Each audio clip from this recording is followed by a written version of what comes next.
వి gold trusted gold buyers. మీరు తాకట్టు పెట్టిన బంగారాన్ని విడిపించి ఈ రోజు ఉన్న మార్కెట్ ధరకు కొనబడును.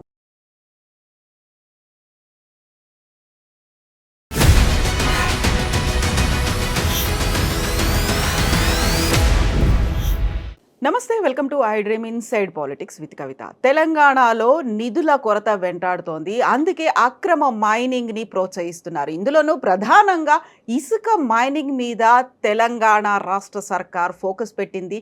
టార్గెట్ 832 కోట్లుగా నిర్ధారించుకున్నారు.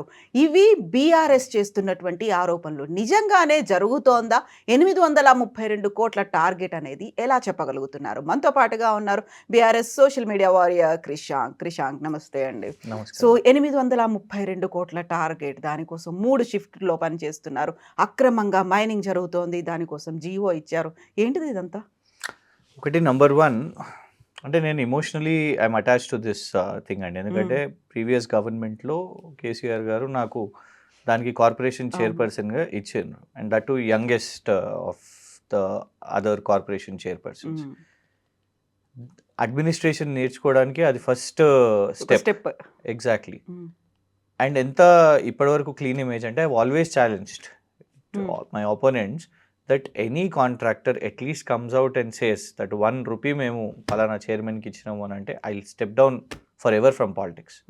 అంత క్లీన్గా దాన్ని ఎగ్జిక్యూట్ చేసినాం. మైనింగ్ అనగానే యూజువల్గానే ఒక నోట్ అనేది ఉంటుంది, ఒక నోషన్ అనేది ఉంటుంది. ఎగ్జాక్ట్లీ. విపరీతంగా పిండుకోవచ్చు, గనుల లోపల నుంచి కాదు బయట కూడా. ఆ ఇసుకని నేను చేయక అంటనివ్వలేదు. ఎందుకంటే my political ambitions were definitely to represent my party in the house rather than ఏదేదో ఆపర్చునిటీ వచ్చింది కదా అని దొరికినంత తవ్వుకో దొరికినంత దాచుకో అన్నట్టు కాకుండా దాన్ని. అండ్ కేసీఆర్ గారికి ఎప్పుడు కూడా అక్కడ ఏంటంటే ప్రభుత్వ ఆదాయం పెరుగుతుంటే ఆ టాస్క్ అది ఆ అచీవ్మెంటే వేరే ఉండే. ఎందుకంటే నంబర్స్ చెప్తున్నాయండి. ఇది official document of the mining development corporation. 2014 Telangana రాష్ట్రం ఏర్పడ్డప్పుడు దానికంటే 10 సంవత్సరాలు ఆదాయం చూసుకుంటే ప్రభుత్వ ఆదాయం మొత్తం కూడా కేవలం 30 కోట్లు. కేవలం 30 కోట్లు. ఫస్ట్ ఇయర్ కేసీఆర్ గారు ప్రభుత్వం వచ్చినప్పుడు 2014 to 15 కేవలం ఆ సంవత్సరం 19 crores. ఏంది ఇంత తక్కువ ప్రభుత్వ ఆదాయం ఇది అని అధికారులను అందరినీ కూడా పిలిపించి రకరకాల వాళ్ళతో కూర్చొని చర్చించి స్టడీ టూర్స్ పంపించి then the best sand mining పాలసీని తీసుకొని వచ్చారు. స్టాక్ యార్డ్స్ దగ్గర సీసీటీవీస్ కానివ్వండి, ఆన్లైన్ బుకింగ్ కానివ్వండి, రెగ్యులర్గా కమర్షియల్ శాండ్ని అంటే సామాన్యులకు ఎంత తక్కువ ధరలో ఉండాలి అనేది ఇవన్నిటినీ కూడా పర్ఫెక్ట్గా ఎగ్జిక్యూట్ చేసిన ఒక మైనింగ్ పాలసీ. అండ్ దీన్ని బెస్ట్ మైనింగ్ పాలసీ అని నేను ఒక బీఆర్ఎస్ నాయకునిగా నేను అంటలేను. కాంగ్రెస్ యొక్క ప్రభుత్వంలో పంజాబ్లో మంత్రిగా పనిచేసిన నవజోత్ సింగ్ సిద్ధు గారు, ప్రముఖ నాయకులు, క్రికెటర్ కూడా, ఇక్కడికి వచ్చి తెలంగాణకు వచ్చి కరీంనగర్ ఆ అన్ని ప్రాంతాల్లో శాండ్ రీచ్ల్లో తిరిగి ఇది బెస్ట్ మైనింగ్ పాలసీ అని చెప్పారు. అండ్ అవి ఫిగర్స్లో కూడా చూపెట్టినాయి ప్రభుత్వ ఆదాయంలో, మైండ్ యూ. దాని తర్వాత ప్రతి సంవత్సరం పెరుగుతూ పోయింది. నెక్స్ట్ ఇయర్ 15-16లో 374, దాని తర్వాత 16-17లో 456, 2017-18లో 678, 2018-19లోనే మీరు ఇవాళ పెట్టుకున్న టార్గెట్ 800 కోట్లు అప్పుడే అచీవ్ అయిపోయింది. 2018లోనే 886 crores. When I step down as the chairman అప్పటికి 802 crores only on sand mining మాత్రమే, కేవలం ఇసుక మైనింగ్ ప్రభుత్వ ఆదాయం మాత్రం. కానీ ఇవాళ నంబర్ 1 డిక్లైన్. మేము డేర్గా ఏ మీడియా వాళ్ళు అడిగినా కూడా రోజుకు రోజు మేము చెప్పగలుగుతుండే, బికాస్ బై ఈవినింగ్ మాకు ఆదాయం ఎంత తెలిసిపోతుండే. స్టాక్ యార్డ్ మూసేస్తారండి, 6 AM to 6 PM ఆపరేషన్స్ ఉంటాయి. స్టాక్ ఎంత ఉంది మా మేనేజింగ్ డైరెక్టర్ గారికి మల్సూర్ గారు ఉండే పర్ఫెక్ట్గా సీసీటీవీస్ అవన్నీ కూడా చూసి ఎలాంటి ఆపరేషన్స్ ఇంకా అయితలేవు, స్టాక్ ఎంత ఉంది, మనకు ఇంత సేల్స్ అయినాయి, ఇంత బల్క్ ఆర్డర్స్ అయినాయి, ఇంత శాండ్ ఆర్డర్స్ అయినాయి, ఇండివిజువల్ సిటిజన్స్ రెసిడెంట్స్ ఎవరెవరికి అవసరమో నిర్మాణాల కోసం ఇంత అయినాయి, ఇంత ఇవాళ ఆదాయం, ఇన్ని ఆదాయం అనేసి. ఇన్ఫ్యాక్ట్ ఒక డేలో 3 కోట్లు టచ్ అయిన రోజులు కూడా ఉన్నాయి. సో అంత ఆదాయం నుంచి మేము డేర్గా చెప్పగలిగినాం. ఇవాళ ఈ ప్రభుత్వం మాది ఇంత ఆదాయం అని చెప్పలేకపోతున్నారు, దాచిపెడుతున్నారు. దానికోసం టార్గెట్లు పెడుతున్నారు. ఈ 800 కోట్లు రీచ్ కావడానికి ఒకటి కేసీఆర్ గారి 10 సంవత్సరంలోనే మొత్తం రెవెన్యూ అంటే వాళ్ళ 10 సంవత్సరాల్లో 30 కోట్లు అయితే ఇక్కడికి వచ్చేసరికి 5,600 కోట్లకు ఆదాయం పెరిగింది, ప్రభుత్వ ఆదాయం పెరిగింది. ఎందుకంటే అల్టిమేట్గా ఇదే మళ్ళా ప్రజల పథకాలకు ఇన్ఫ్రాస్ట్రక్చర్కి ఇదే యూజ్ అవుతుంది. ఇదొకటి అయితే కేసీఆర్ గారి టైంలో ఇన్ఫ్యాక్ట్ ఎప్పుడు కూడా నీళ్లు ఉంటుండే, కాళేశ్వరము సంవత్సరం మొత్తం మనం చూసినా నీళ్ళు ఉంటుండే. ఇవాళ వీళ్ళు ఏం చేస్తున్నారు, నీళ్ళను కూడా డైవర్ట్ చేసేసి తవ్వకాలు చేస్తున్నా కూడా అది ప్రభుత్వ ఆదాయం మీద రిఫ్లెక్ట్ అవుతలేదు. ఎందుకు? అక్రమ మైనింగ్ జరుగుతుంది కాబట్టి. ఇది మేం కాదు అనేది, ఆల్రెడీ లారీ డ్రైవర్స్ అసోసియేషన్ వాళ్ళు ప్రిన్సిపల్ సెక్రటరీకి ఆ అసోసియేషన్ వాళ్ళు అఫీషియల్గా లెటర్ రాశారు. ఓవర్లోడింగ్ ప్రెషర్ పెడుతున్నారు మాకు ఇక్కడ అధికారులు, వీళ్ళందరూ కలిసి ప్రెషర్ పెడుతున్నారు. ఈ ఓవర్లోడింగ్ కోసం 12,000 రూపాయలు అండ్ ఇంకొకటి ప్రతి లారీ లోడింగ్ కోసం 3,000 రూపాయలు, 2,500 నుంచి 3,000 రూపాయలు. ఎప్పుడు రాసారు ఈ లెటర్? ఒక వారం క్రితం బయటికి వచ్చింది. బయటికి వచ్చింది. మేము దాన్ని పబ్లిక్ డొమైన్లో కూడా పెట్టినాం. వాళ్ళు రిలీజ్ చేసిన తర్వాత పెట్టిన తర్వాత దాని తర్వాతనే రేవంత్ రెడ్డి గారు రివ్యూ మీటింగ్ చేపట్టారు. ఈ రివ్యూ మీటింగ్ చేపట్టిన తర్వాత ఏమైనా మార్పులు చేర్పులు జరుగుతాయా, నిజంగా సామాన్యులకు, సామాన్య ప్రజలకు కానివ్వండి, ఆ లారీ వాళ్ళకు కానివ్వండి ఏమైనా లాభం జరుగుతుందా అని అంటే దారుణం ఏంటంటే ఈ అఫీషియల్ ఆర్డర్ రిలీజ్ చేసిరండి. ప్రభుత్వమే ఇట్లాంటి అఫీషియల్ ఆర్డర్ రిలీజ్ చేయడం నిజంగా shocking. Point number 1, there must be no instances of zero loading vehicles operating at any time of the day. అంటే దాని అర్థం ఏంటన్నట్టు మీరే ఒప్పుకుంటున్నారు, జీరో లోడింగ్ జరుగుతుంది అని, మీరే మాల్ ప్రాక్టీస్ జరుగుతుందని నెంబర్ 1 ఒప్పుకుంటున్నారు. Point number 2, no overload of sand will be tolerated moving forward. ఒక్కొక్క దాంట్లో కవిత గారు అడిషనల్గా 25 టన్నులు 30 టన్నులు ఒక వెహికల్లో నిబంధనలకు మించి ఇవ్వబోతున్నది. ఇక అన్నిటికంటే ఇంపార్టెంట్ ఏంటంటే staff should work in 3 shifts in due course of time. First shift 7 AM to 3 PM, second shift 3 PM to 11 PM రాత్రి వరకు, మధ్యాహ్నం 3 నుంచి రాత్రి 11 వరకు, థర్డ్ షిఫ్ట్ రాత్రి 11 నుంచి ఉదయం 7 వరకు. అంటే 7 నుంచి 7 వరకు నిరంతరంగా 24 గంటలు వాళ్ళు పనిచేస్తూనే ఉండాలి. అంటే మానిటర్ చేయమనే కదా, అది కాదా? అలా కాదా? ఇక్కడ మానిటర్ అని చేయమని చెప్పలేదు. శాండ్ మైనింగ్ ఆపరేషన్స్ మొత్తం ఎస్ఆర్ఓలకు, ఎస్ఆర్ఏలకు, ప్రాజెక్ట్ ఆఫీసర్స్కి ఇన్ని షిఫ్ట్లు పెట్టారు, ఇన్ని షిఫ్ట్లు పని పెట్టారు. అసలు మానిటర్ చేయడానికి నెంబర్ 1, అసలు శాండ్ ఆపరేషన్స్ చేయడానికే ఎన్విరాన్మెంటల్ గైడ్ లైన్స్ చెప్పేది. This is government of India's environmental guide lines for all the states. వాళ్ళు ఎందుకంటే ఎన్విరాన్మెంట్ పర్మిషన్ అందరూ ఏమనుకుంటారంటే రాష్ట్రం మైనింగ్ మనం చేస్తాం. నో, ప్రతి రీజికి మనం పర్యావరణ నిబంధనల ప్రకారం మనం అనుమతులు తీసుకుంటాం. పొల్యూషన్ కంట్రోల్ నుంచి ఉంటుంది, ఈసీ నుంచి ఉంటుంది, అన్ని అనుమతులు ఉంటాయి. వాళ్ళు చెప్పే ప్రకారం point number 28, restricted working hours of sand mining operation has to be carried between 6 AM to 7 PM. Number 1. Number 2, తెలంగాణలో 6 AM to 6 PM జరుగుతుంది ఇప్పటి వరకు. 6 PMకి స్టాక్ యార్డ్ బంద్ చేసేస్తారు, ఎక్స్ట్రాక్షన్ జరగదు, ఎక్స్కవేషన్ జరగదు, స్టాక్ యార్డ్ బంద్ చేసేస్తారు, లోడింగ్ ఇవన్నీ కూడా జరుగుతుంది.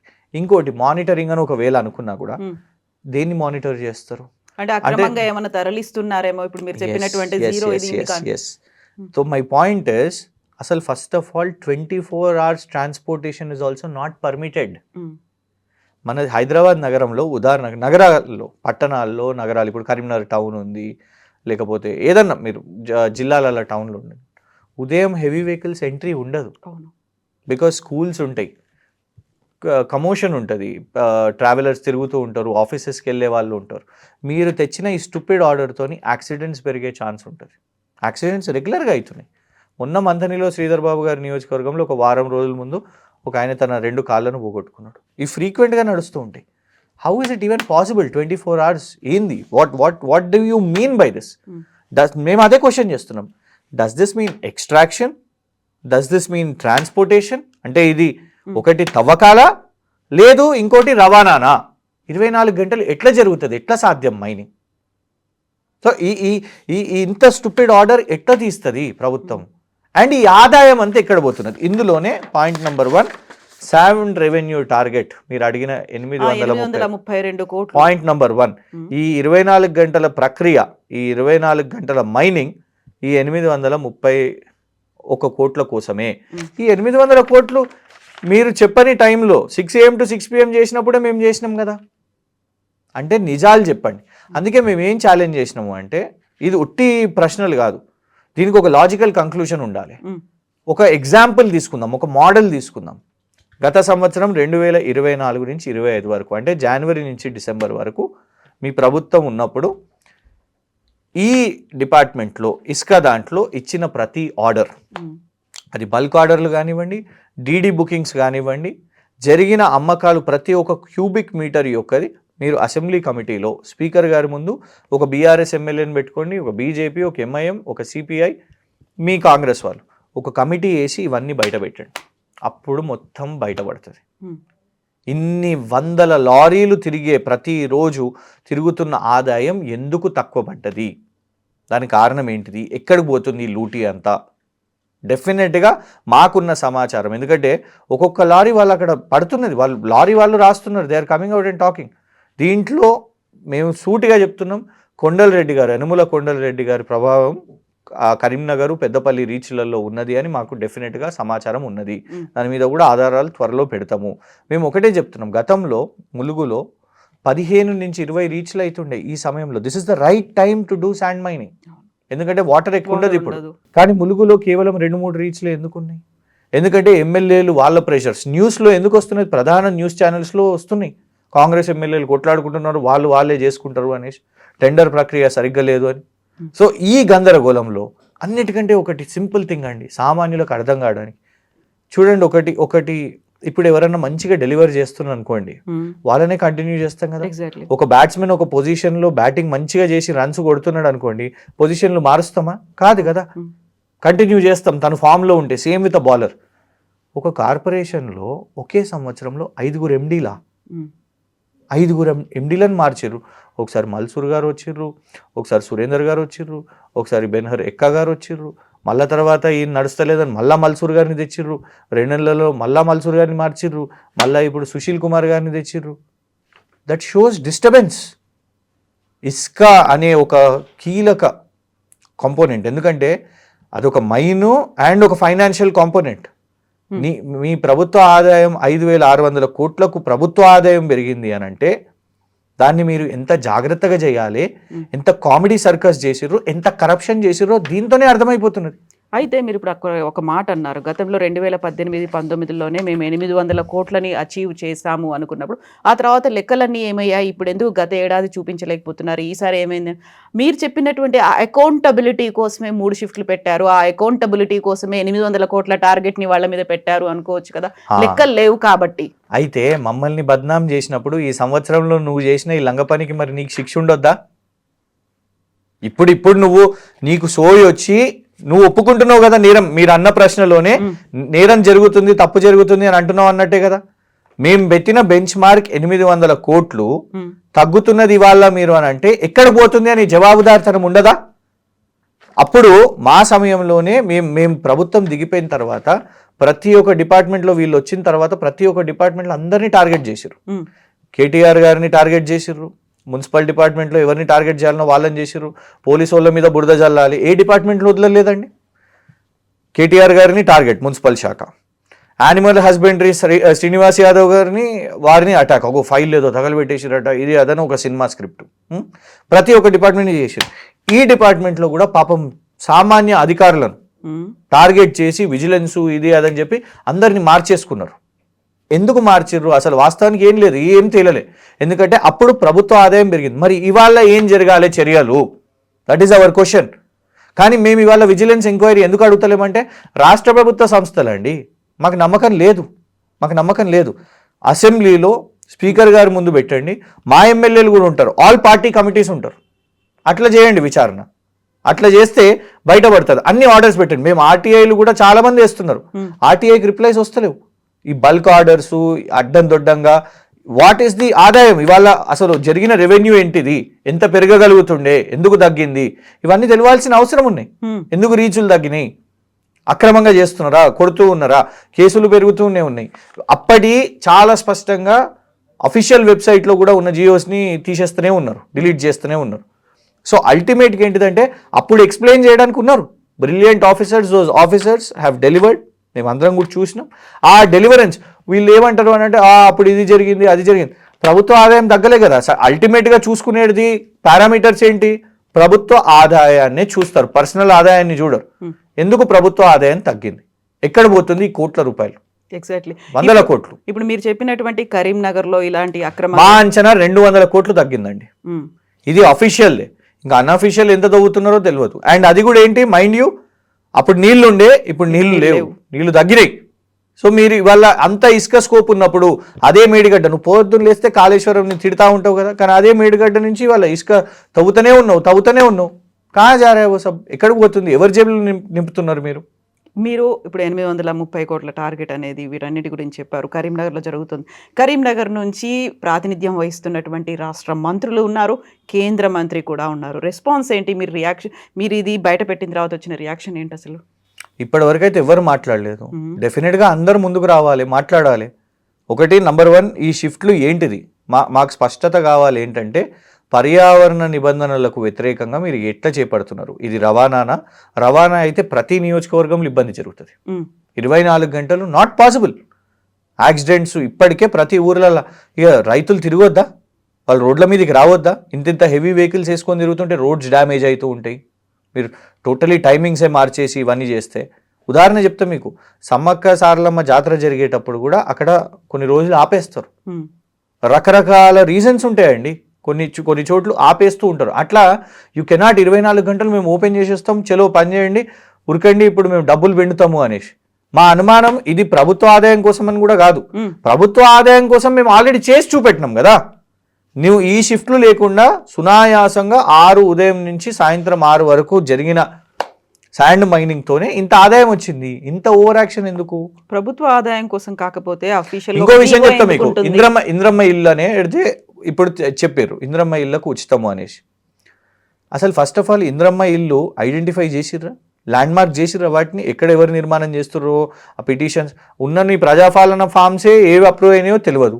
గడికి ఒకసారి ఫామ్లు నింపిస్తూ ఉంటావు. ప్రజాపాలన ఫామ్లు, కులగణన ఫామ్లు, ఇప్పుడు రేషన్ కార్డు ఫామ్లు, ఇంద్రమ్మ ఇల్లు. దాని పేరు మీద ఆల్రెడీ ప్రధాన ఛానల్స్లో వస్తున్నాయి. ఇంద్రమ్మ ఇల్లు అని చెప్తూ కొడుతూనే ఉన్నారు. అధికారులు లేదు, ఇంకా అనుమతులు లేవు. సో మీరు ఓపెన్ చేసేసి ఇష్టం వచ్చినట్టు ఈ దందాను. దీంతో నష్టం జరుగుతున్నది ప్రభుత్వ ఆదాయానికి. దీన్ని ఇమీడియట్గా మీరు సరిదిద్దుకోవాలి.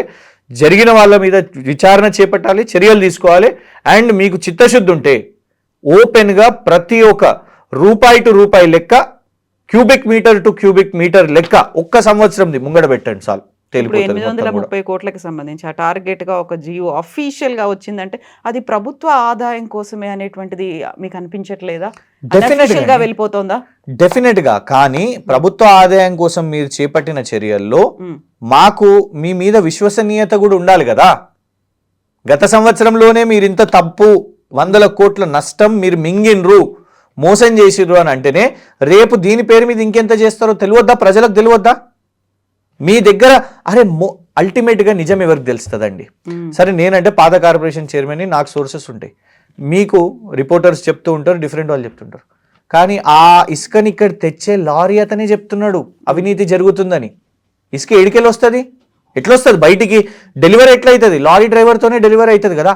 ఆ లారీ అన్నలే చెప్తున్నారు మమ్మల్ని వద్దన్న కొట్టి, మమ్మల్ని బెదిరించి మా లారీలలో నింపి పంపిస్తున్నారు అని వాళ్ళు చెప్తున్నారు. ఇక దాన్ని అబద్ధం అని ఎట్లా అంటాం? మాకు వద్దు అని అంటే మమ్మల్ని బెదిరిస్తున్నారు. అండ్ ఇంకోటి నష్టపోయింది ఎవరని చెప్పారు? అధికారులు కూడా కుమ్మక్కైనరు, కాంట్రాక్టర్లు కుమ్మక్కైనరు అని వీళ్ళు చెప్తున్నారు. కాంట్రాక్టర్లు మేమనే అధికారులు, ప్రజాప్రతినిధులు అందరూ ఒత్తిడే. ఇక అల్టిమేట్ గా రీచెస్ ట్రాన్స్పరెంట్ లేవు కదా. ఎవరికే రీచ్ వచ్చిందో కూడా ట్రాన్స్పరెన్సీ లేదు. సో ఇవాళ వాళ్ళ బాధ ఏంటంటే లారీ డ్రైవర్లు ఆపిర్రు అనుకోండి, లారీ మళ్ళా ఇదే ప్రభుత్వం ఆపి ఫైన్ వేస్తుంది, 1,00,000 రూపాయలు కట్టుకోవాలి ఫైన్. నష్టపోయేది ఎవరు? లారీ డ్రైవరే. చేస్తున్నది అక్కడ అవినీతి, అక్కడ శాండరీస్ దగ్గర నింపుతున్నది వీళ్ళు.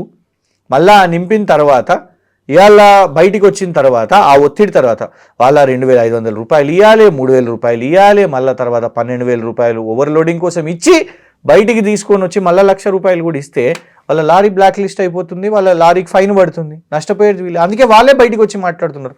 అందుకు మేము అంటున్నది ఏంటంటే, నువ్వు ఇవాళ గత్యంతరం లేక ఒప్పుకున్నావు, సంతోషం. కానీ రేపు దీన్ని అరికట్టగలుగుతావని మాకు నమ్మకం ఏంది? నువ్వు గంట ముఖ్యమంత్రి రివ్యూ మీటింగ్ చేపట్టిన తర్వాతనే మరుసటి రోజు కూడా ఇంద్రమ్మ ఇల్లు పేరు మీద ఇవాళ నీ నియోజకవర్గం, నీ జిల్లాలోని మహబూబ్ నగర్లో దుందుబి దగ్గర ఇష్టం వచ్చినట్టు కొడుతున్నారు అని వార్తలు వస్తున్నాయి, ప్రధాన ఛానల్లో వేస్తున్నారు. ఇంకోటి మేం కాదు, ఒక ప్రధాన పత్రిక పేరు కూడా తీసుకొచ్చింది, ఆంధ్రజ్యోతి హాజ్ రిటర్న్ మొన్న వారం క్రితం, కార్పొరేషన్ చైర్మన్ 90 crores బిల్డింగ్స్ కోసమని 10% కమిషన్ కావాలి అడుగుతున్నారు అని ప్రధాన స్టేట్ పేపర్లో వచ్చిందండి. ఏమని బెదిరించారు కాంట్రాక్టర్స్ని? విజిలెన్స్ వేస్తాము అని. ఏ డిపార్ట్మెంట్లో కనుక్కుంటే ఏ డిపార్ట్మెంట్లో అయింది విజిలెన్స్ అంటే మొన్న కరీంనగర్ విజిలెన్స్ వాళ్ళని అక్కడ బ్రీచ్ల దగ్గరికి పంపించారు. సేమ్ ఇదే మైనింగ్ దాంట్లోనే జరిగింది. సో ఇంకేదైనా డిపార్ట్మెంట్స్ అయినా తెలియదు, కానీ మా మీద వేస్తావు కేసులను. ఆంధ్రజ్యోతి మీకు కొంచెం ప్రోగా ఉంటారు, మరి వేయండి. మరి they have directly charged that కార్పొరేషన్కి చెందిన చైర్మన్ 90 కోట్ల బిల్డింగ్ ప్రభుత్వం నుంచి తీసుకొని రావాలంటే నాకు 10 కమిషన్ కాంట్రాక్టర్లు ఇవ్వాలి, 10% ఇవ్వాలి అని అడిగినరు. అందుక ప్రభుత్వ ఆదాయం పోతున్నది వల్ల. అందుకే ఇవాళ మీరు 800 కోట్ల టార్గెట్ రీచ్ కాలేకపోయినరు. అది రీచ్ కావడానికి ఇవాళ ఇదంతా తంతు, ఈ షిఫ్ట్లు, 24 గంటల మైనింగ్. మమ్మల్ని మౌనంగా ఉండమంటారా? డెఫినెట్గా దీని మీద మేము ఎన్జిటికి కూడా వెళ్తాం. Wheel ask for clarity on this. ఈ ఆర్డర్ ఎక్స్ప్లెనేషన్ ఏంటి? What is this? Is it transportation? ఇది రవాణానా? ఇది తవ్వకాల? ఇది ఎట్లా సాధ్యమవుతుంది? ఎట్లా చేయగలుగుతారు చెప్పాలి వాళ్ళు. Yes Krishank, thank you so much అండి. Thank you.